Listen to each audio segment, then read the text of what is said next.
Hello and welcome back to my mid-school life. Bloody hell, you're being spoiled. This is episode 5.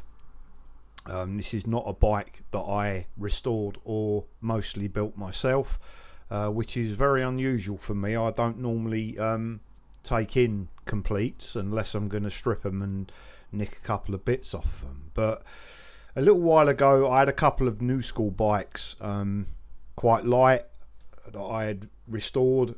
Well, I say restored, I mean I had restored them. I say new school and I mean like one was a 2008, so I guess that is new school. Anyway, that's regardless of that. Yeah, I took this in a trade. I've changed literally 3 parts on it, for heavier ones as you do. So basically it's a 2000 Eastern Hercules, and I wanted this bike back in the day.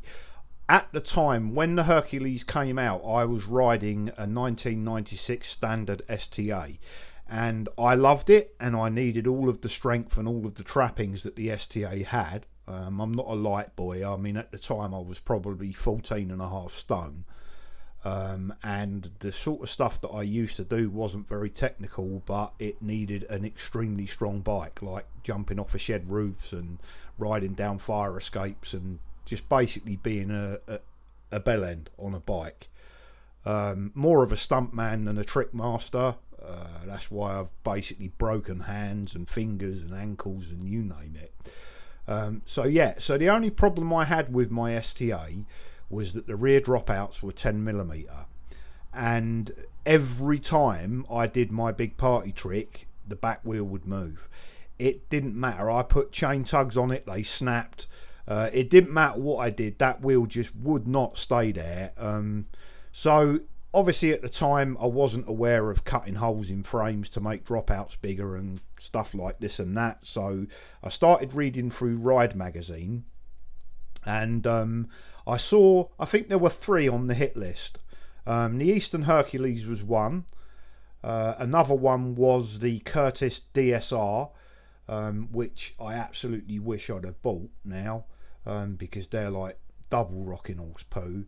And the third one on the list was a bike that Matt mentioned in his last video when he was up looking at a guy's bikes. It was never released as far as I know. It looked like the Hercules, it was red, and they were showing renders of it. I think it was Australian. I'm sure that Matt mentioned it being Australian, but as soon as he said about that bike I remembered it straight away, because it was on the hit list of those 3. It was either going to be a Hercules, a DSR frame and fork set, or this Australian bike that never materialised. Well, obviously I met my first ex-wife then, and she convinced me not to buy any bikes because it was dangerous and this, that and the other, and so I stopped riding for a while. Which was ironic because I ended up buying a race bike and crashing it 3 days after I arrived in America and needing 3 surgeries on my elbow. But there you go, that's the way life goes, isn't it? So yeah, it's either a 2000 or a 2001 Hercules. I can tell this because it's not a 99 or 98. They've got bigger dropouts, were probably a lot heavier too. It's running an Eastern fork that's been powder coated in a sort of dark yellow. I like it.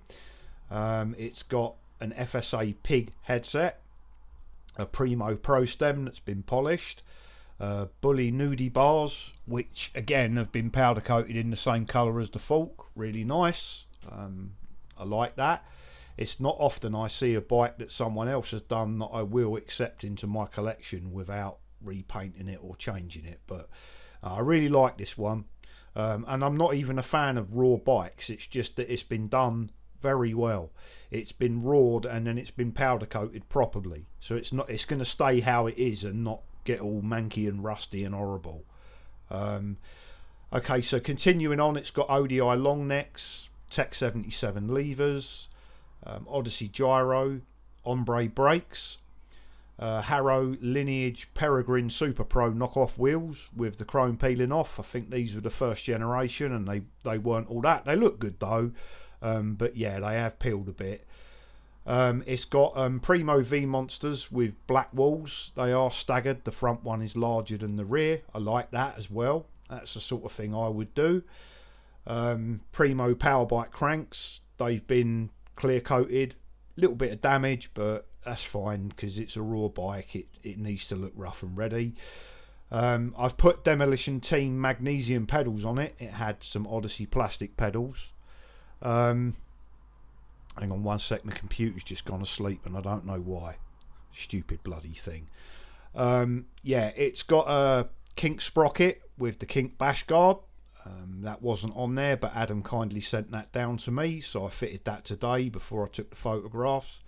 American bottom bracket, Primo rod, as far as I know. It's not got the decals on anymore, but it looks like a Primo rod to me. And the guts are metal, like steel, rather than being aluminium, so it's nice and heavy. It's got an S&M hot railed seat, which I put on there today. I've robbed the seat off of that for another bike. That bike should be coming up over this summer once I finally get it finished and get it out of the loft. It's got a dual seat clamp, looks like a standard copy. These were quite popular in the day. I don't know if it's a standard or not. It's impossible to tell because standard only ever put a sticker on, and that sticker would have been long gone. The chain is a YBN chain. It's what we used to call the motorbike chain. And I fitted some arcane tensioners on it because I had great fun earlier trying to get the back wheel tightened back up after changing the bash guard and stuff. So I just put those on there before I threw the bloody thing at the wall. Now, like I said, I got this in a trade. I got it from a guy called Adam. He's from Bournemouth, and that's why you'll see all of the Entity BMX stickers on there. That's a shot down his way. I've left them on there. I like that. I have bought a couple of bits from Entity over the years. Not a local shop to me. I live down in Bognor, which is near to sort of Portsmouth and Carlo Griggs and all of that stuff. Now, it's funny because yesterday in my video about the 4 Battletech, I mentioned that some of these frames were like really badly designed and didn't work very well. You can add this one to the list. The chain rubs on the frame and there is absolutely nothing that you can do about it. If you look at the drive side picture, the first one, you'll notice that the chain, as it goes past the seat stay on the right, it rubs on the frame there.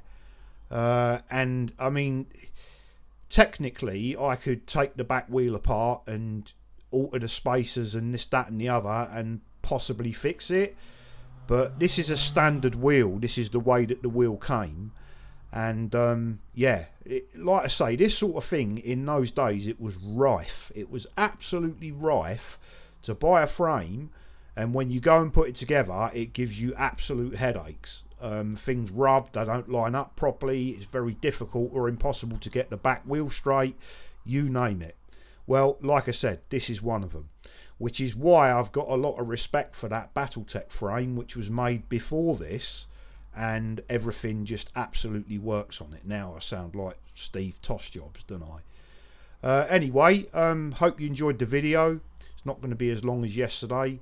Don't have that much history on the frame, apart from the fact, like I said, I was going to buy one and history had other plans for me, but there you go.